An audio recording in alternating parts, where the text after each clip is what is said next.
This is the story about Project Honeylight. So, my mind is full of models. And when I was 10, I decided I'd do something good with them when I was ready. And in particular, I wanted to do something good with my model of energy transfer, which is a visualization of thermodynamics. And it also is a visualization of business systems. And I thought about it for a few years. And when I was 15, I decided that the good thing that I would do with my models was to launch an eco project, a global eco project based on this model of energy transfer. And in 1985, I decided I'd call this project the Lorax Project, which I'll come back to in a minute, based on from the Dr. Seuss book, The Lorax, where people spoke for the trees. Really, it was a metaphor for taking care of our habitat, the environment, like around us, living things. And the project, by the time I was 15, I had learned about Carl Sagan and cosmos and space and time and the pale blue dot that we're on going 19 miles per second around a star. And I thought that was cool that we're just passing through on this rock together at times and at times alone. And I also knew I went to a wilderness school that was run by someone named Tom Brown Jr. It's called the Tracker School. And it was in the Pine Barrens of New Jersey. And I was like the youngest kid there. I think I was 14 the first year I went, and 15.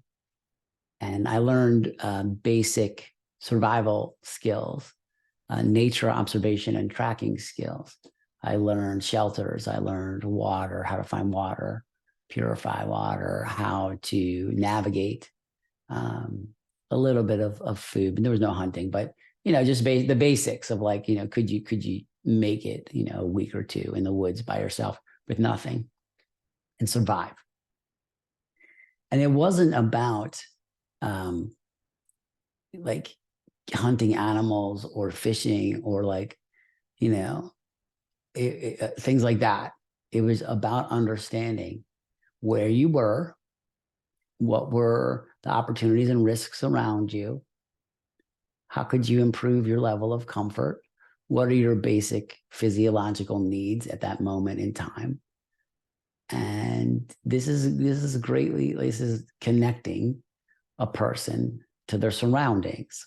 And I had already observed at that point when I was 14, 15, most people are completely disconnected from their habitat and through things like, heating and cooling, air conditioning, driving, and entertainment, where people occupy their minds with things they find interesting and exciting because that feels better to them than just looking around or listening to the wind or wondering how many birds are around me, what kinds of birds are around me, which way is the sun moving, which way are the shadows moving, how fast are they moving, what time is sunset, what time is sunrise, what time is it now. I used to know what time it was. I never had a watch because I could calibrate around the shadows.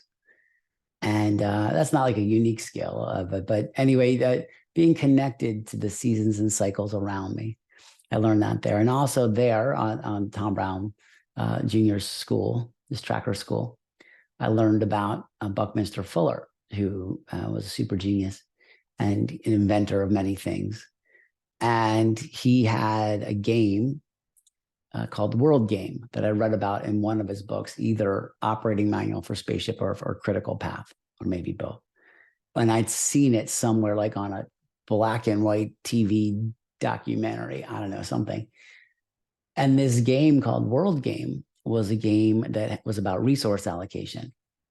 And this really appealed to me. And from what I remember, it was a game where Buckminster Fuller knew, for example, the energy balances of things based on available information. So basically, how many cows are there? How many chickens are there? How many tons of wheat? How many tons of corn? How much coal back then? How much oil? How much natural gas, nuclear power, whatever the resources were powering humanity, food, energy, water, and technologies available that were either coming or already in place. And the idea of this game was to allocate resources in a way that was had the greatest advantage for the largest number of living things for the longest period of time. That was the world game. And basically, I believe this was like a long running game, like either months or years. But the idea is that could you understand the system well enough to create an energy balance that was net energy positive in some way? And then you wouldn't have to run out of energy or fight over energy. And this would reduce war. And one of the things I remember about this world game, or maybe it was Buckminster Fuller speaking at something, where he talked about the idea that peace is less expensive than war. And that if we invested, I believe it was 90% of the money we spend on war, weapons of war, if we allocated that money for weapons of peace, that we could do that for, I think it was like 5 years or less. And that would create a fairer balance of energy, water, food, resources, using the ideas in World Game, so that there would be less need to fight. So basically, investing in two choices. We can invest in war, which is like weapons of war, or training for war, or different aspects of preparing for war. Like advanced weaponry, faster weapons, bigger weapons, more potent weapons, all kinds of stuff. Or we could invest in peace, which is like clean energy, clean water, clean food, clean soil, healthcare, education. These are weapons of peace. And when people are happy, content, have agency, have sovereignty, then they're less likely to fight. And that is, good for everybody because it costs less to get along than to fight. And when I say cost, I don't just mean money. I mean like the whole scenario. And what I learned in this game in 1985, that there was enough resources on the planet to feed everybody, but yet people were starving. And I didn't like this. It's that this didn't sit well with me, that we had the capability to plan and improve, maybe not solve because humans are messy, but improve the chances of long-term thriving, rather than, from what I could see, increasing the chances of complete destruction. So I decided in 1985 to combine the philosophies of Carl Sagan, Tom Brown Jr. and his grandfather Stalking Wolf, and Buckminster Fuller into this global ego project that I was calling at the time the Lorax Project. And I've since changed that name because the nice people at DLA Piper, Dr. Seuss legal team, have informed me that the Lorax Project is trademarked. And also, and they were so cool and nice. And I had bought a domain, I had built a website, done all this stuff. And anyway, long story short, because they were so cool, I thought of a new name, Project Honeylight, which I like a lot better anyway. So life is lucky. And that's good. And what happened in 2020, where this story is about, the beginning of this project, the beginning of this part of the project, my two things happened in early 2020. One, I knew a pandemic was coming in late December, mid-December, I think, of 2019. And I was reading news coming out of China and other places, and pandemics have come before and they will come again. And so, it made sense that we were due for a pandemic. And two, that what happened right in February, early February 2020, is my wife had a stroke.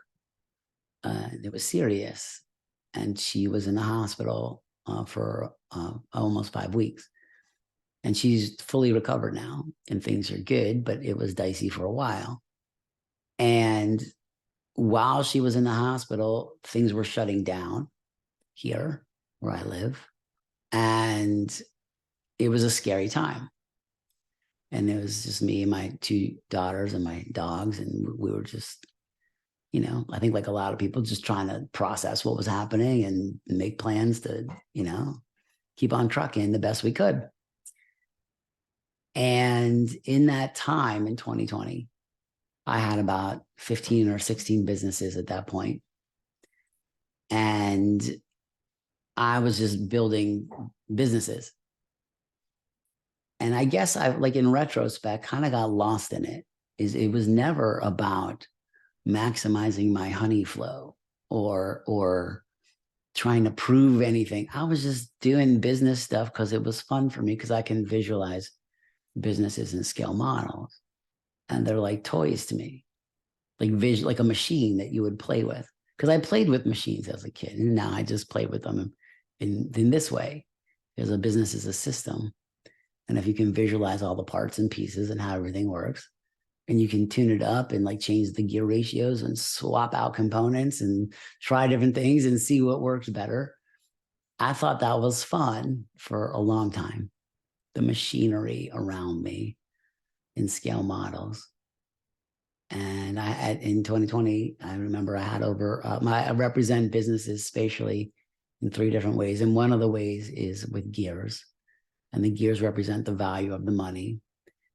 There's 3 kinds of money: potential money, kinetic money, and theoretical money. All of us is represented by these spinning gears, like a machine that is processing money. And I had over 300 gears in my mind at all times, because I had created reports and computer software to feed me this data daily so I could create the models. And what I realized in 2020, and this is why I was like a strange epiphany, there was no benefit of me visualizing these businesses in the detail that I was every day, because I wasn't doing any work. I had a whole gigantic team of people doing stuff, and they would feed me these reports, and I would look at them and be like, great. I had very little new ideas for these businesses, because they've been running for almost 20 years. So they're operating well. I was disengaged from the people doing the work, in part because I guess I was bored of the gears spinning around in my mind. It wasn't fun anymore. I wasn't learning anything. Is really what it was, because it was the same business times 16 times. Different people, different markets, slightly different setups, but more or less the same machine. And I felt disconnected from the people. And you know, like I said, there was a pandemic. I was isolated, and I thought and I was thinking look, what am I doing with my life? Like, I planned to do this project when I was around 55, and at this point, I was 50. And I was like, what am I waiting for? What am I waiting for? I guess really what it was I had a milestone in my mind from when I was 15 that I would do it when I was 55, which was 40 years. And I wasn't 55 yet. So I was just building so that I would have enough honey to do it when I was 55. And I decided in 2020, I was going to start this project and get it going. And that led to some fast decisions about writing. I started thinking about like the mechanics of the project, because I'd planned to base this project on my model of energy transfer, which is a bunch of, you know, gears. And I built software that describes everything, but it was dry, I suppose, to a lot of people: energy and information systems and knowledge visualization and business visuals, all these things. And I thought, how can I connect this project to kids and inspire curiosity? Because I learned in school, curiosity is crushed by memorization. And being forced to memorize things in school, or being forced to learn things that I'm not interested in or other people aren't interested in. The myth of like, well, you should learn everything so you can like pick what you like. I knew what I liked when I was like 3. So like, I don't need to memorize the Magna Carta. That's an earlier one of these videos. But like making like a kid who's like in 6th grade memorize the Magna Carta doesn't teach them anything. And so I wasn't learning anything at this point, and I thought it's time to start Project Honeylight. So back to the kids. So what I wanted to do was start the project with these stories about widgets for dream weaving, because there's two things I think they get crushed, or at least this is my experience. They get crushed by at least the educational system that I was brought up in, which is the East Coast of the US. Curiosity is crushed by memorization. And the printing press destroyed most people's ability to dream. And I say that because we dream in pictures, or at least everyone I know who dreams describes to me the pictures of their dreams, like a movie in their mind. But how many people express themselves with pictures? Almost everyone I know only uses words to communicate. But nobody dreams in words. Who's dreaming in words? Who's reading a book in their dream of words? And I think what happened is when the printing press was invented, and to deploy religion and to deploy laws and to deploy ideas, there were no pictures in the movable type. Before that, I think people were better at dreaming because they drew. And also in growing up, this idea of like doodling is somehow like not paying attention. Doodling is learning. Doodling is organizing. Doodling is synthesizing. Doodling is thinking. When did it become bad or wrong to sketch? Like, I only remember like maybe once or twice in my life where a teacher was like, what are you doing doodling? Pay attention. What? And now we got these kids staring at phones, consuming content, occupying their minds, creating distractions so they can feel entertained all the time, so someone can monetize their attention and sell them something, or sell their data or something. Like, what are we doing to kids?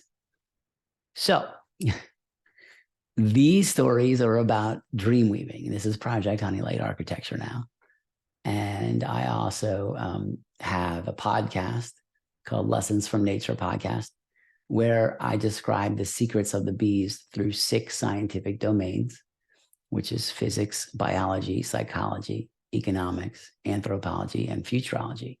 And it's the end of November 2023. I have 1 episode left to record out of 24. And that feels good. And after that, I have a kid's book, Honey is Money, The Secrets of the Bees, that I wrote with my friend Dan Rome. He's the artist on this book. Super genius, great guy. And I've known Dan since, I believe I emailed him, I believe it was May 25th, 2010, for this project. And anyway, we've been together ever since, working on this in different ways. And after the book is launched, I have a board game called Bee Box, The Business of the Bees, which teaches kids how to be a beekeeper in terms of business, like marketing, sales, operations, HR, finance, admin, special projects. And I'm going to teach kids to convert honey into money. And some of that money will be used to create pollinator habitat. And that's good. I mentioned in an earlier video, I'm carbon negative for life now by playing these games. I undid my lifetime carbon footprint by planting 25,000 trees through One Tree Planted, which is a charity. And also I offset 7,200 tons of carbon through carbon offsets. Hopefully that did something good. I think there's some mixed potential for those things to either do nothing or do something. But even if half of them work, I'm still carbon negative for life. So that's good. I feel good about that. And these were just experiments to come up with ways that I could undo the damage I did making money. I mean, I have 300 trucks now. They burn a lot of gas. So even including all that, I'm still carbon negative for life. Going back to the first day, going back to when I was born, and going ahead, if I live, I think, to be like 180, I'm still good. So the point of it is there's something you can do. to help all of nature's baby bees. You can spend some of your honey converting money into trees. And so that's that part of the project. And then also after the board game and also the business game, basically after teaching the kids the board game, I did a deal with a beekeeping company, and we're going to play the game in real life and sell a bee business in a box kit to kids, which includes everything you need to cover those business functions I just mentioned, and teach the kids how to be beekeepers, but like with real money and real honey and real bees, and deploy this globally. And where this place, where it's all going down, is at Honeylight Glamping, which is a glamping place I'm building right now in the woods of West Virginia.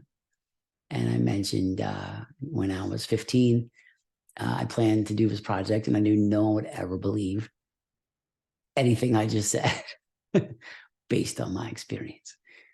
And the movie Back to the Future had just come out. And I started thinking about time travel and like time capsules and what could I do then in 1985 that would prove later that I planned this ahead, because I don't like convincing people. I don't convince people. I don't bother. I've never convinced anyone of anything, and I've never seen anyone ever be convinced of anything they didn't already believe. So why bother? And I don't like when people say, oh, that's unbelievable. That's one of my tactics. Tactic 25, I think. I'm changing the definition of the word unbelievable to make it believable. This is believable. And what makes it believable is I got my name on a deed in 1985 with money.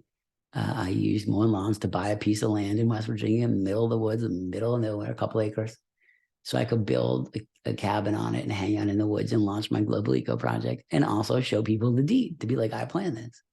And I'm building there now. And that's it's 1,050 feet from where Honeylight Glamping is now. I bought another piece of land in the last couple of years to build this glamping place, so I can demonstrate that it's possible to build a world where people live in harmony with the rest of nature. And when people come to Honeylight Glamping and they get the eggs from a chicken coop, and they play with my little Nigerian dwarf goats that will be dressed as bees, and go on a hike in the woods and eat locally grown food and cook their own food over various grills, smokers, fire things, pizza ovens. That is demonstrating a way to live in harmony with the rest of nature, because they'll be intense doing it. And that's also where the Bee-Box board game world championship will be. Actually, the championship of the universe will be there. And that's cool too. So this is an overview of Project Honeylight, how I got to here. And I'll link below a couple of diagrams that show the project architecture, where I'm at. By the time you see this, I'm sure they'll be outdated, but you'll get the gist.